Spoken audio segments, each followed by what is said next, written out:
नमस्कार, बहुत स्वागत है आपका यूपी की बात में और मैं हूं आपके साथ हिना।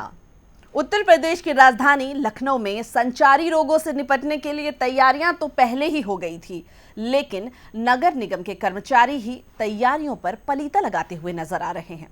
बता दें कि राजधानी में यूपी की बात की टीम ने जब पड़ताल की तो नगर निगम जोन 3 की एक ऐसी तस्वीर दिखाई दी जहां पर नगर निगम के सारे दावे फेल होते नजर आए। नालियों पर जमा हुआ कूड़ा और उसके पास ही उगी बड़ी बड़ी घास इस बात की गवाही दे रही है कि काफी समय से उस जगह पर साफ सफाई का कोई काम नहीं किया। लेकिन सवाल यह है कि जब ग्राउंड जीरो पर सभी अधिकारी अपना काम बखूबी से निभाते हैं तो ऐसी गलतियां कहां रह जाती हैं। संचारी रोगों से निपटने की अगर बात की जाए तो लगातार जिस तरीके से नगर निगम में लापरवाही देखने को मिल रही है, तो वहीं स्वास्थ्य विभाग भी अपनी जिम्मेदारियों से पीछे हटता दिखाई दे रहा है। यूपी की बात की टीम निकली हुई है जन समस्याओं को लेकर के कि रोडों पर कि किस तरीके की जन समस्याएं हैं। क्या नगर निगम पूरी तरीके से डेंगू जैसी खतरनाक वायरल बीमारी से लड़ने के लिए पूरी तरीके से तत्पर है या फिर कहीं कोई कमी रह गई है।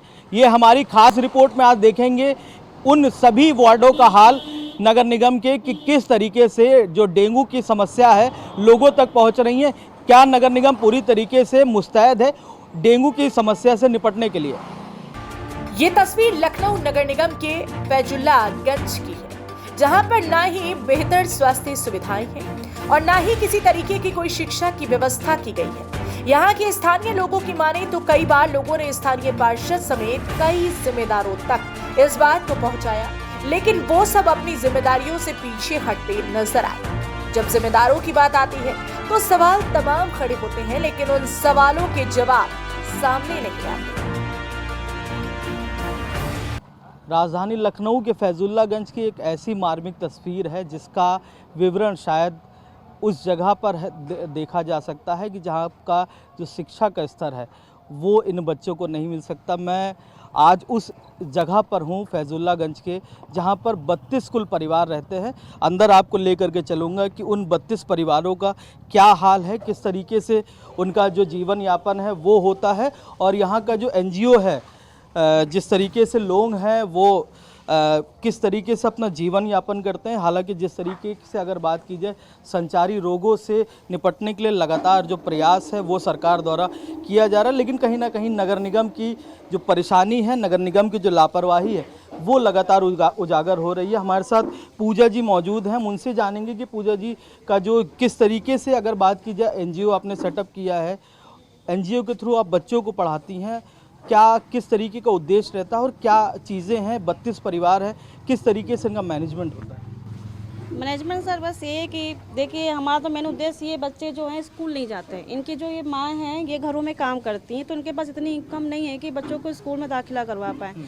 और ये बच्चे खुद भी छोटी छोटी बच्चियाँ भी काम करने जाती हैं और लड़के भी जाते हैं काम करने, तो उनका यही है कि बच्चे इतना पढ़ जाएँ कि मोबाइल का यूज़ कर सकें, नंबर देख सकें, अपना किसी को कॉल मिला सकें, अपना नाम लिख सकें, इतना ही एजुकेशन अगर इन लोग को मिल जाए तो भी बहुत है। तो हमारी कोशिश यही रहती है कि हम इनको एजुकेशन दें, फ्री ऑफ कॉस्ट देते हैं, कॉपी किताब सब कुछ हम लोग को उपलब्ध कराते हैं और इनकी जो माताएं हैं इनके स्वास्थ्य के लिए भी हम मेडिकल कैंप लगाते रहते हैं।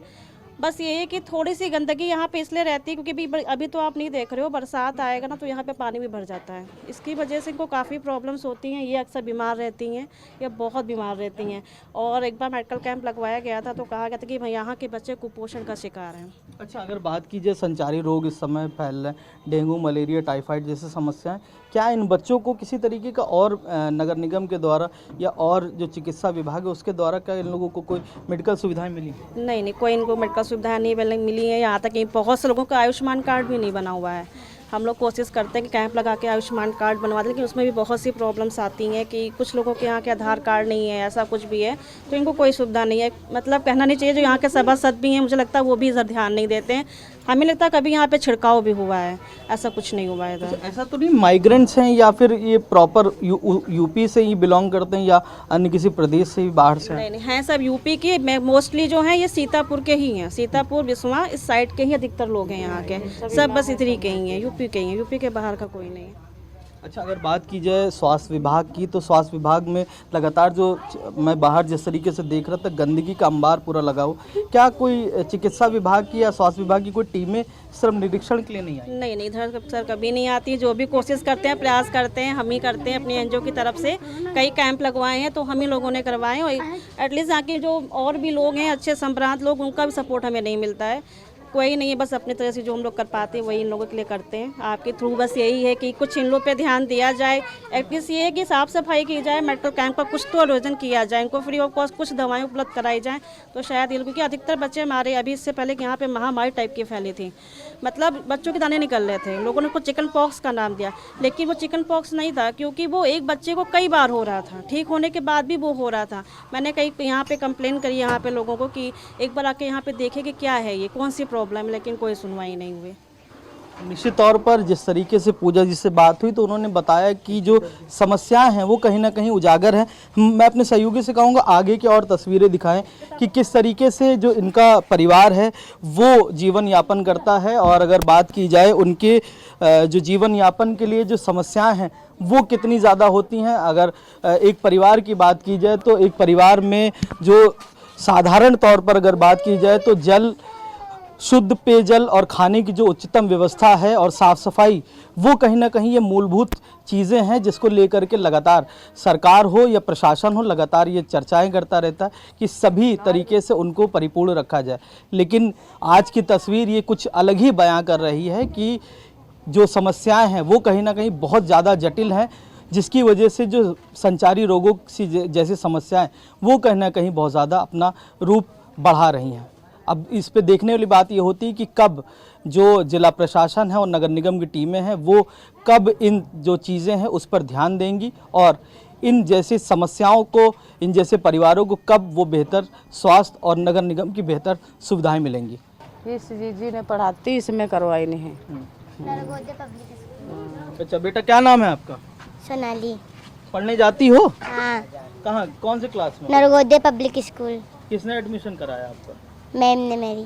अच्छा, पढ़ने जाती हो कौन से क्लास में? यूकेजी। यूकेजी में? हाँ।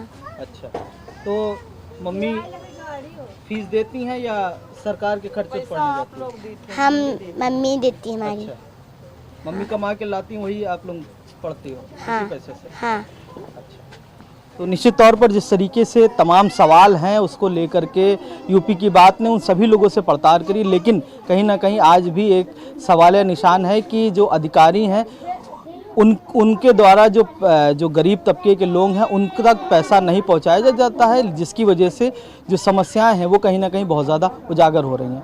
कैमरा सहयोगी पृथ्वी के साथ अमन प्रधान, यूपी की बात, लखनऊ। राजधानी लखनऊ को स्वच्छ रखने में नगर निगम पूरी तरह से फेल नजर आ रहा है। जिम्मेदार अधिकारी के सभी दावे खोखले साबित हो रहे हैं। ऐसे में संचारी रोगों से कैसे रोकथाम की जाएगी और इससे कैसे निपटा जाएगा, ये एक बहुत बड़ा सवाल है। ऐसी तमाम और जन समस्याओं से जुड़ी खबरें हम आपके लिए जुटाते रहेंगे। आप देखते रहिए यूपी की बात।